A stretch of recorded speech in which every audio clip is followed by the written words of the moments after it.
IMF نے S O as کی governance یعنی اسٹیٹ اون انٹرپرائزز یعنی قومی کارپوریشن کی گورننس اور خاص طور پہ انرجی کے شعبے میں اسٹرکچرل ریفارمز کو اشد ضروری قرار دیا ہے کیونکہ حکومتی ملکیتی اداروں کے نقصانات سالانہ 500 ارب روپے تک پہنچ چکے ہیں۔ صرف PIA کا مجموعی خسارہ 713 ارب روپے سے بڑھ چکا ہے۔ خدا کا شکر ہے کہ خون چوس قومی اداروں کی نجکاری کا فیصلہ کل مرحلہ آ رہا ہے۔ PIA کی پرائیویٹائزیشن کے لیے برطانوی کنسورشیم E&Y نے کام پر آغاز کیا ہے۔ یہ کنسورشیم PIA کے قرض، خسارے، واجبات اور اثاثوں کا تخمینہ لگا رہا ہے اور PIA کے قومی اور بین الاقوامی معاہدوں کے قانونی معاملات طے کر رہا ہے۔ اہم بات ہے کہ SIFC کے ون ونڈو آپریشن کے نظام کے تحت دیگر اداروں کی تیز رفتار نجکاری اور اس حوالے سے بھی کام ہو رہا ہے، اس کو بھی تیز طور پہ آگے بڑھایا جا رہا ہے۔ مسلم لیگ نون اور PTI کے سابق وزرائے خزانہ ڈاکٹر مفتاح اسماعیل اور اسد عمر تک ایک بات پر متفق ہیں کہ خسارے میں چلنے والی قومی کارپوریشن قومی خزانے پر بھاری بوجھ ہے۔ وزارت خزانہ کے سابق مشیر ڈاکٹر سلمان شاہ، ڈاکٹر خاقان نجیب کا بھی ماننا ہے کہ مالی نقصان پہنچانے والی SOEs کی نجکاری کے بغیر معیشت سنوارنا ناممکن ہے، لیکن تعجب کی بات ہے کہ کسی بھی حکومت میں نجکاری پر عملاً کوئی پیش رفت ہوئی نہیں ہے۔ SOEs بہتر پرفارم نہیں کر پائی ہیں، لہٰذا ہم کو اس کی نجکاری کرنی ہوگی۔ نجکاری کی ایک فوکسڈ مہم ہونی چاہیے، موومنٹ ہونی چاہیے اور تمام SOEs including airline, steel mill, railways, Sui gas کی companies and distribution companies and generation companies, یہ سب کو نجکاری کر دینی چاہیے۔ نجکاری کا عمل جو ہے وہ ناکام رہا ہے، مستقل ناکام رہا ہے۔ جب تک نجکاری نہیں ہوگی تو ہم ایسے ہی چلنے دیں، ان کی بہتری نہیں کرنی۔ ہمیں جب تک اس کی گورننس سٹرکچر میں فوری طور پر تبدیلی نہیں رہیں گے، ہم نجکاری کے پروگرام کے اندر بھی کامیابی نہیں حاصل کر سکتے۔ اگر آپ ان اداروں کو سیاستدانوں کے اور بیوروکریٹس کے کنٹرول سے نکال کر ماہرین کے کنٹرول میں دے دیں گے تو بہتری آ جائے گی، یہ بہتر طریقے سے چل سکیں گے، ان کی نجکاری بھی زیادہ آسان ہو جائے گی۔ اپنے خسارے جو بڑے بڑے اسٹیٹ اور انٹرپرائزز کے ہیں ان کو کم کریں۔ آپ کے اربوں ڈالرز کے اثاثے ہیں جو بری طرح چل رہے ہیں، مینیج نہیں ہو رہے، آپ کو ایک بہت تیزی سے اپنا پرائیویٹائزیشن پروگرام کرنا پڑے گا۔ PIA 100 ارب کا نقصان کر رہی ہے، آپ طے کر لیجئے کیا کرنا ہے آپ نے۔ باقی 4 ایئر لائن اسی روٹس پہ کام کر کے منافع کر رہی ہیں، 25 جہاز ہیں، 24 سال کی اس کی ایوریج لائف ہے، اس پہ بھی طے کر لیجئے، اسٹیل مل پہ بھی طے کر لیجئے۔ کم از کم ان چیزوں کو پروسیس میں ڈالیے۔ اب تک جو نگران حکومت اس سلسلے میں چیزیں کر چکی ہے اور کس طرح سے معاملات آگے بڑھ رہے ہیں، ان تمام امور پہ ہمارے ساتھ ڈاکٹر شمشاد اختر ہمارے ساتھ موجود ہیں۔ ڈاکٹر صاحب یہ فرمائیے گا، یہ جو اسٹیٹ اون انٹرپرائزز ہے ہماری، جو کہ ایک اور ہمارا بہت بڑا ہیڈیک ہے، اس کے لیے آپ کے اس دور میں، اس 14 ہفتے سے جس میں آپ گورنمنٹ میں ہیں، بڑے ایک ویسے تو 14 ہفتے کچھ بھی نہیں ہے لیکن اس دوران بہت کام ہوا ہے اور پاکستان کی اکانومی کے حوالے سے اس کو اگر ہم نے ایڈریس نہیں کیا ہے یا اس کے حوالے سے کوئی پروگریس ڈیولپمنٹ یا کوئی اس طرح کی کوئی سبسٹینشیل میننگ فل کوئی ہم نے چیز نہیں کی ہے تو پھر کوئی فائدہ نہیں ہے۔ یہاں پہ کیا ہو رہا ہے اس حوالے سے آپ کو کوئی لیول آف سیٹسفیکشن ہے؟ دیکھیں، ڈے 1 سے پرائیویٹائزیشن کمیشن میں کام شروع ہو گیا تھا۔ جو مینڈیٹ میں تھیں پرائیویٹائزیشن کمیشن کے، کچھ چھوٹے انسٹیٹیوشنز تھے، کچھ بڑے انسٹیٹیوشن ہیں۔ جو بڑا ہے PIA کا ہے، اس پہ privatisation commission has appointed a financial advisor.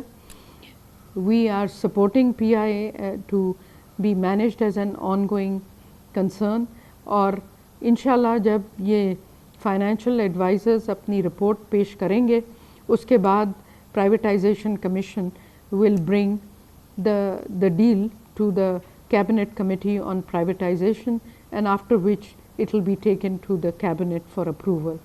تو کام تو ہو رہا ہے اور دن رات کام ہو رہا ہے اس پہ، اور نہ صرف PIA بٹ دوسرے بھی جو اس کے لسٹ میں ہیں پرائیویٹائزیشن کے، اس میں بھی کام ہو رہا ہے۔ تو اس پہ کام تو ڈے 1 شروع ہو گیا تھا because privatisation commission was a part of the finance کے ساتھ لنک اپ تھی، لیکن جیسے ابھی آپ نے ایکسچیکر سے PIA کو پھر ایک سپورٹ دیا ہے، ایک اور آپ نے ایک سپورٹ کا اس کو انفیوژن دیا ہے، اور ظاہر ہے کہ ایکسچیکر سے یہ جاتی ہیں چیزیں، تو یہ کب تک آپ نے، آئی ایم شیور کہ یہ بہت ہی باد اللہ خواستہ آپ نے یہ چیز کی ہوگی، لیکن یہ بہرحال آپ نے کیا ہے، تو کب تک آپ دیتی رہیں گی؟ کب تک یہ خزانے سے ہم اس کو دیتے رہیں گے؟ کب ہم اس چیپٹر کو، کم از کم اس PIA کے چیپٹر کو کلوز کریں گے اور اس سے اپنی جان چھڑائیں گے؟